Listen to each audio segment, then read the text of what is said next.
On November 6th, just before dawn, in the early morning hours in Quezon City, Philippines, a lifeless body was discovered on 18th Avenue, Barangay San Roque. It was 5:30 a.m., and the passers-by were horrified. They could tell it was the body of a young woman, likely in her 20s, showing unmistakable signs of overkill and brutality. Her face and chest bore multiple wounds, gunshots by the looks of it. She had been cruelly discarded by the roadside, as if she were nothing more than trash. But in her final moments, she held onto a crucial clue, one that would later help solve her case. Clutched tightly in her hands was a paper bag from McDonald's, as if she were urging the living to look within it for answers. The body was soon identified as Julie Ann Rodelas, a young model with a bright future ahead of her, affectionately known to those close to her as Jaja. Hi, I'm Victor, and welcome to Crime's Anatomy. This case forces us to confront the dark depths of human nature, how jealousy and hatred can warp our minds, leading us to commit the most heinous acts. At every turn, the perpetrators had the chance to stop, to reconsider, to show mercy. Instead, they chose evil. They chose to become hell for this young woman.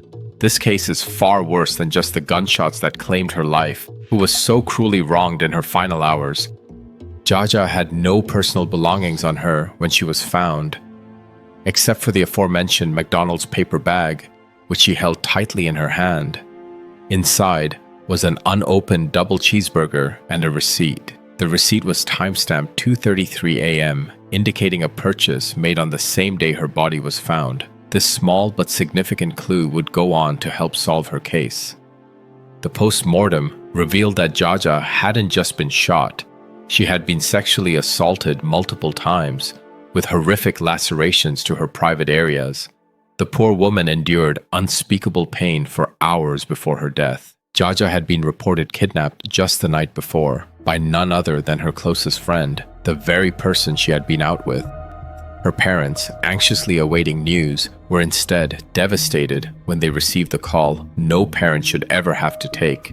Their beloved daughter was gone, and now they were tasked with the unimaginable, identifying her body. But who was Julie Ann Rodelas? She was much more than just a pretty face.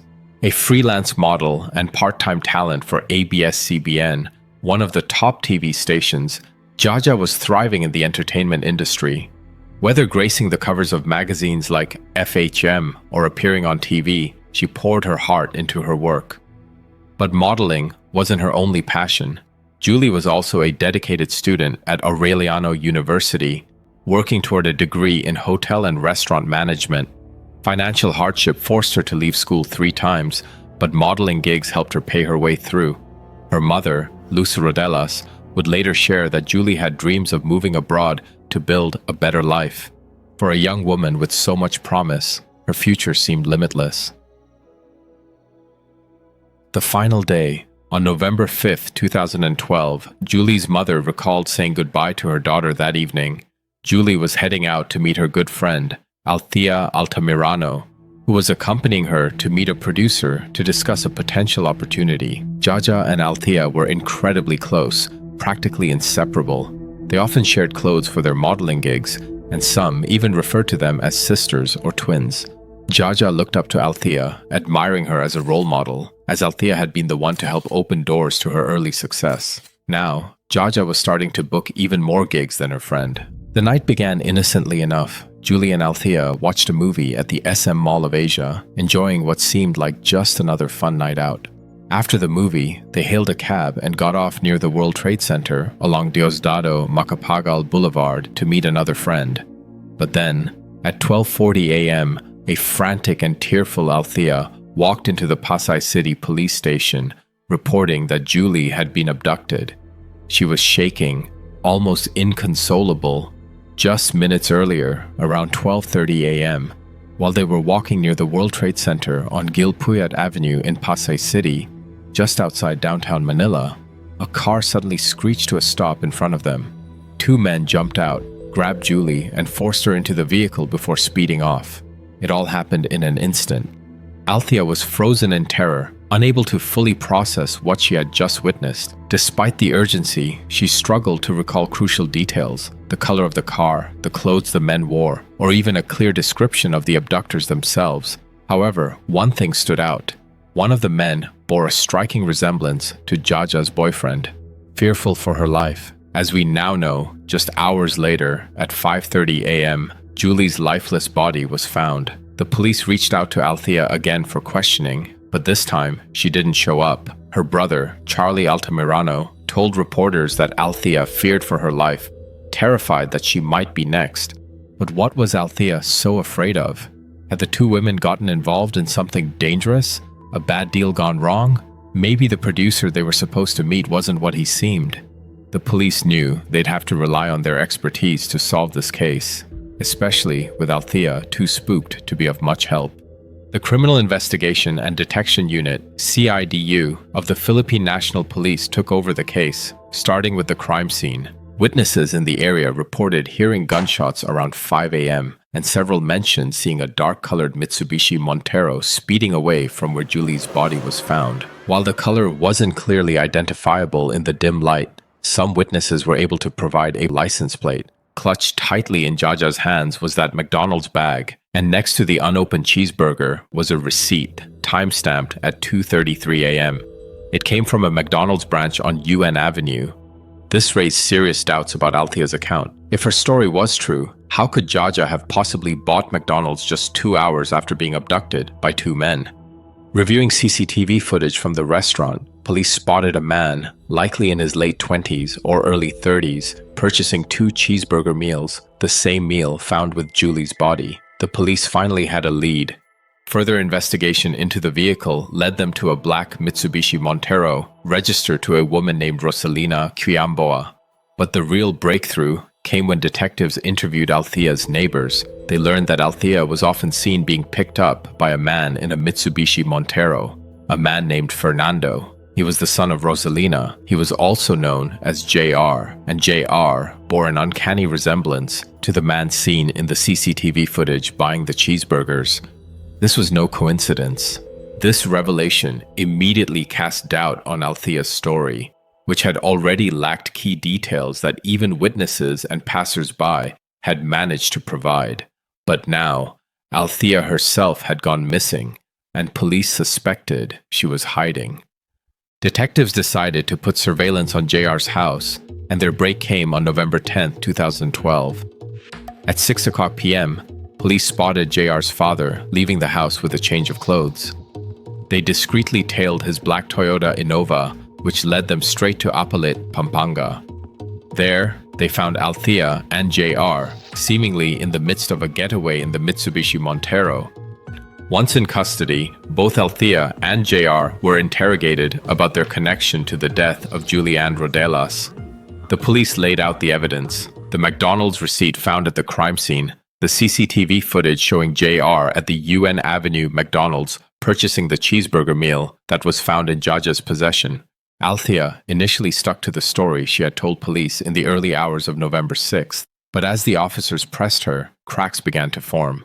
Eventually, Althea broke, revealing a chilling plot. According to her, the abduction of Julie had been premeditated, but she was quick to claim that murder was never part of the plan. The intent, she insisted, was simply to teach Julie a lesson.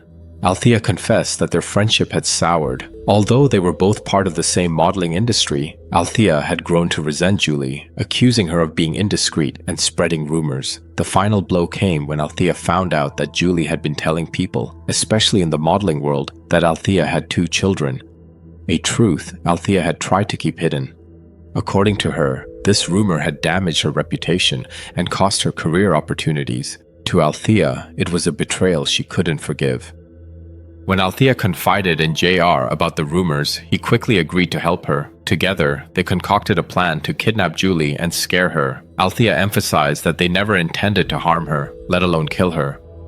On the night of November 5th, Althea texted JR, revealing her location with Julie. Soon after, the black Mitsubishi Montero appeared. Althea watched as 2 men jumped out, grabbed Julie, and forced her into the vehicle. The plan was set into motion. Althea claimed that after the abduction, regret began to wash over her. She recalled wanting to stop the men and pull Julie back, But she didn't act. Instead, she cried on the street. Tears, she insisted, were genuine. A police officer found her crying, leading her to file a report at 12:40 a.m. on November 6th. During the interrogation, Althea admitted to texting JR, asking him to pick her up at the police station. He arrived shortly after, accompanied by his father, and the trio left together. Althea insisted she had no idea that Julie had been killed at that point. As far as she knew, Julie had only been abducted. Kailangan tinutulungan ko po si Jaja. Binibilang ko siya ng damit, inaayusan ko siya. Tapos ichichismis niya ako. Nagalit po yung boyfriend ko. Sabi niya tuturuan daw niya ng leksyon po. Sabi ko nung una, wag na. Tapos sabi niya po magaling daw po siya sa ganun. Wala daw pong bulilyaso daw po. Ginagawa na daw po niya dati. Guys, I've watched this footage multiple times. I can't find a single tear on her. Let me know if you can. Kaya pumayag po ako. Isang beses lang po niya akong naputuan ng baril. Saan? Hindi po tumama. Doon po sa labas ng bahay namin. Alright, there's a lot to unpack here. So apparently Miss Crocodile Tears over here has been very upset because she's been an angel to Jaja, helping her with modeling gigs, with picking clothes, for dolling her up. But Jaja's been gossiping about her. So somehow her boyfriend is more angry about this than her, and he wants to teach her a lesson. She hesitantly agrees, I don't know, out of fear. But her boyfriend kills her, and she never knew that was going to happen. Even though in the past, apparently, he's held a gun to her head. I just think if she wanted to handle it as a friend, she could have talked to Jaja instead of, getting a big hairy man with a gun to take care of it. And I still can't find a single tear on her, so maybe you guys can help me out. According to her, after they left the police station around 2 a.m., they drove home, collected some clothes, and checked into a motel by 4 a.m. Later, she met up with mutual friends of hers and Julie's in Las Piñas City, handing over Julie's bag and sandals, items left behind during the abduction. Althea asked these friends to return the belongings to Julie's family. The couple then went into hiding at JR's ancestral home in a pallet. Althea claimed that she wanted to go home, but that JR forbade her from answering calls or responding to text messages. She said it wasn't until Wednesday, when her sister texted her that Julie had been found dead, that she realized what had happened. She claimed to have confronted JR, who, according to her, feigned ignorance, claiming he had outsourced the job to some guys who handled everything. Alright, I know I'm getting a bit obsessed, but her using that napkin seems about as useful as putting lipstick on a pig. I still don't see any tears. Throughout her account, Althea attempted to shift all the blame onto JR. She conveniently claimed memory lapses after the abduction and denied knowing about Julie's death for days, but her willingness to stay in hiding cast doubt on her story, which just didn't add up.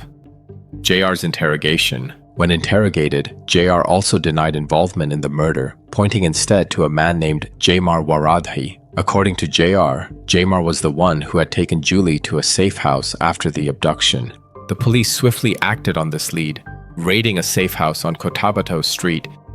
What was supposed to be a straightforward raid erupted into a deadly firefight. Gunfire was exchanged between the police and the suspects, resulting in the death of one of the alleged perpetrators, identified as Bob Usman. Authorities managed to arrest two others, Jamar Waradi and Jelan Pasawilan. Jamar's confession. Once in custody, Jamar provided an affidavit that shed light on the crime. According to his statement, JR had shown up at his residence on Laionoa Street around 3 p.m. on November 5th, accompanied by another man named Efren Talib. JR came with a clear request. He wanted Jamar and Talib to help him teach his girlfriend's rival, Jaja, a lesson. Out of loyalty, they agreed without hesitation. They owed JR a lot. Later that day, the group drove around in JR's black Mitsubishi Montero, eventually stopping for dinner at the Ocean Bay restaurant. This was later confirmed by CCTV footage showing the three men entering the restaurant around 8 p.m. and staying for roughly an hour.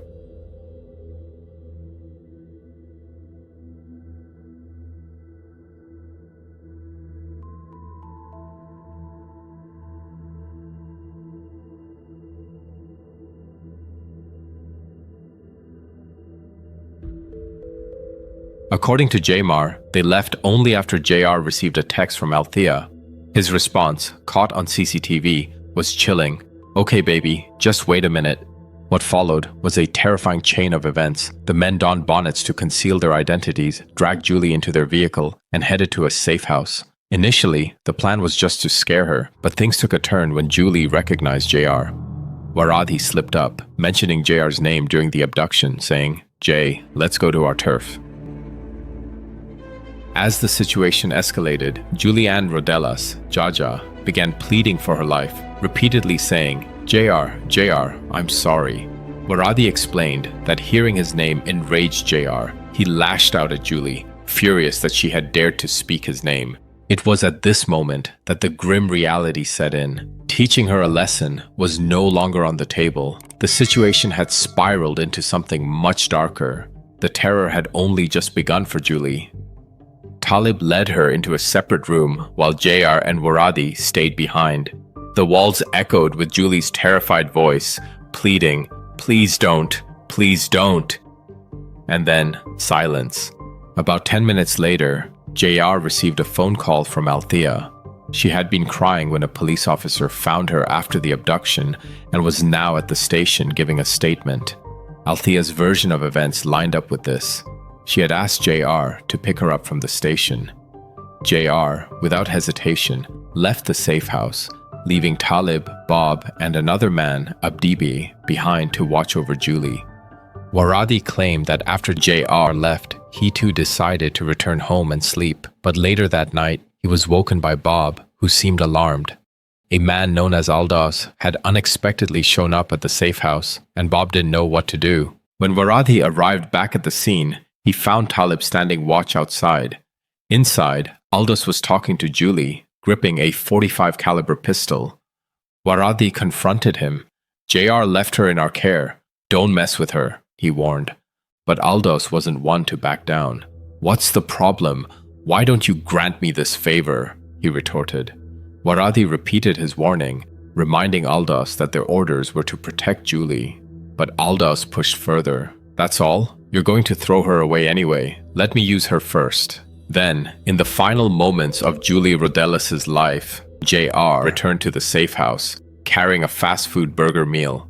He handed it to Waradhi, who approached the door of the room where Julie was being held and passed the meal inside. Waradhi explained that this gesture was a signal to Aldos that JR had arrived and that Waradhi was stepping back. Aldos responded coolly, "It's okay, I'm done."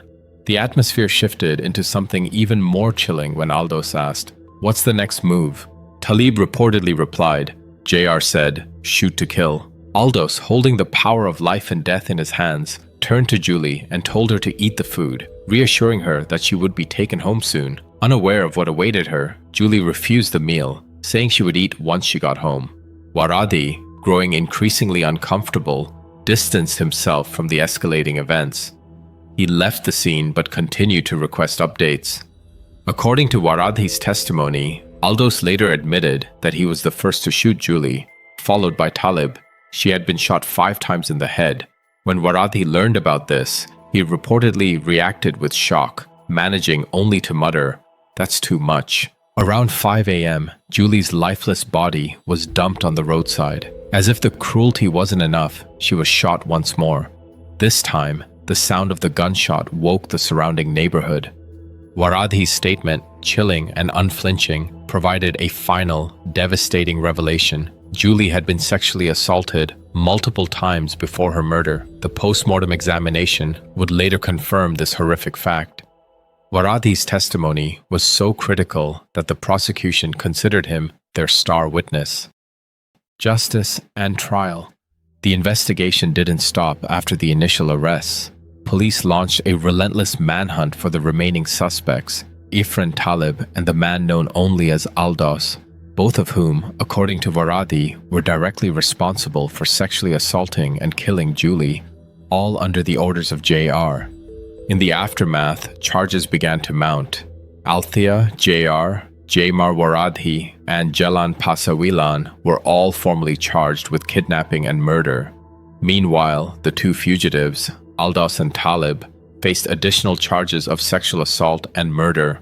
On November 22, 2012, during the arraignment, both Waradi and Pasawilan pleaded not guilty. Their defense argued that they were passive participants with no direct involvement in Julie's murder. Althea and JR refused to enter pleas, leaving the court to submit not guilty pleas on their behalf. Following the proceedings, the court ordered Althea and JR to be transferred to the Quezon City jail, while Waradi and Pasawilan remained in custody at the CIDG in Camp Karingal. In the meantime, Althea and JR's legal team filed a motion to quash, aiming to have the charges dismissed due to what they claimed were unlawful arrests. However, this motion was swiftly dismissed by the Quezon City Regional Trial Court in February 2013. Judge Caridad Walce Lucero ruled that the police acted lawfully in making warrantless arrests, citing the strong evidence linking the defendants to Julie's kidnapping and murder. The court found that the circumstances surrounding the crime justified the suspicion and arrests within 2 to 4 days of Julie's body being discovered. Meanwhile, Jalan Pasawilan's case took a different turn. With insufficient evidence linking him directly to Julie's murder, he was instead charged with illegal possession of a firearm. In January 2013, Pasawilan was temporarily released on bail set at 80,000 pesos. But this temporary freedom would lead to his doom. On the morning of June 15, 2013, Pasawilan was shot and killed while eating breakfast with his family at their home in Quezon City. According to reports, a neighbor named Nasher Alamansa barged into Pasawilan's house around 5:30 a.m. and opened fire. Despite the shocking and violent nature of the crime, Pasawilan's widow, Samira, refused to allow crime scene investigators into their home. She even signed a waiver, declining any investigation into her husband's death. I wonder if the hitman was hired to silence another witness who could testify against his friends, but we may never know the truth. Throughout this turbulent legal battle, Julie's family has remained steadfast in their pursuit of justice.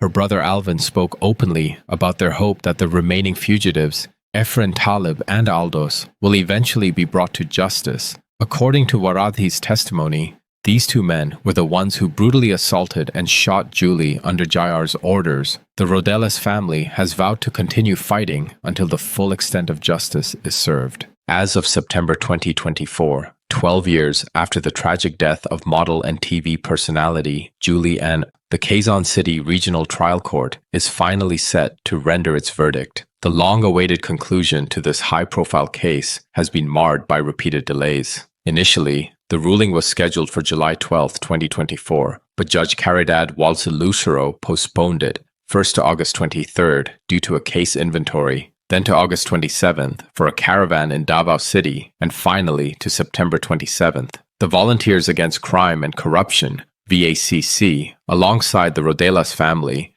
have expressed frustration over these delays. Attorney Manuel Obedoza Jr. of VACC criticized the court for the repeated rescheduling, raising concerns about the justice system. Now, it's unclear whether the trial has begun or if it has faced another heart-wrenching delay for the families. 12 long years after Julie's life was cut short, they continue to hope the court will deliver a verdict that finally brings closure and a semblance of justice for Julie. But no matter how much justice can be achieved in the courts, until these two men are also caught, who remain free for over a decade, there will never be any true justice for Jaja.